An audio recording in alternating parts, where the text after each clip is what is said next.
What if we told you that the pain of losing someone or something you deeply care about is not just emotional, but is also a profound transformative experience? Yes, you heard it right. The process of grief and loss, heartrending as it is, can lead to significant personal growth. It's much like a caterpillar's journey into becoming a butterfly.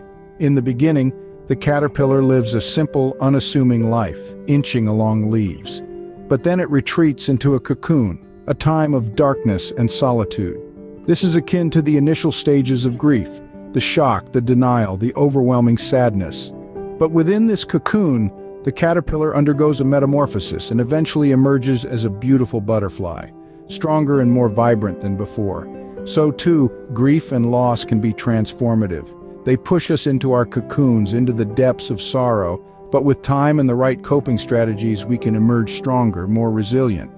Just like a caterpillar transforms into a butterfly, grief and loss can lead to profound personal growth if navigated properly. Have you ever noticed how a rainbow has different colors, yet they all come together to form one beautiful phenomenon? Grief functions similarly.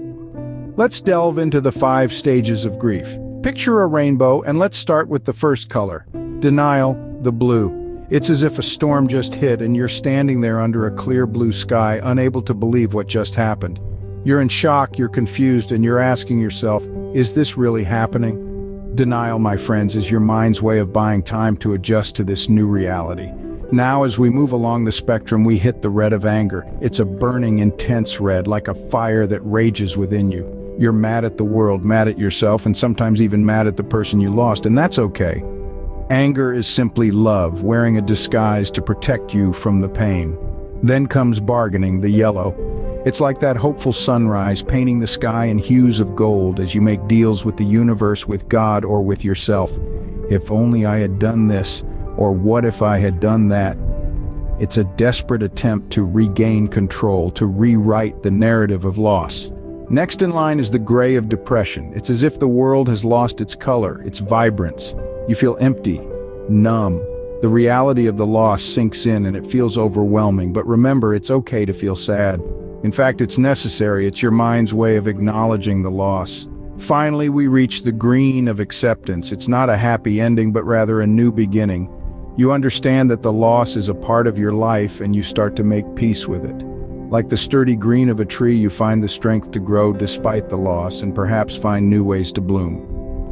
Each color of a rainbow, much like the stages of grief, plays a crucial role in the process.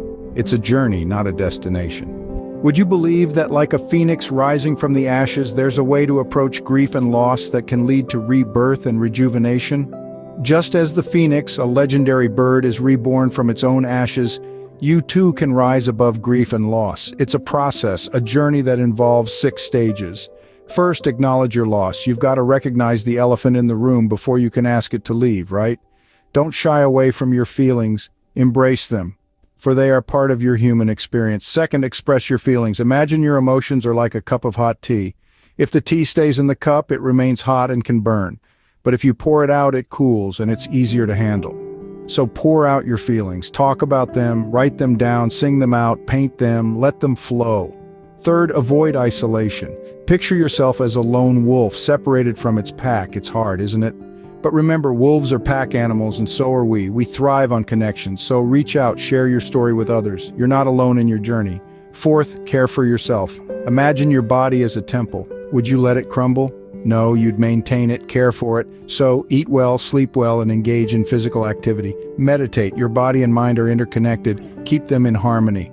Fifth, reach out. Imagine yourself in the middle of a vast ocean struggling to stay afloat.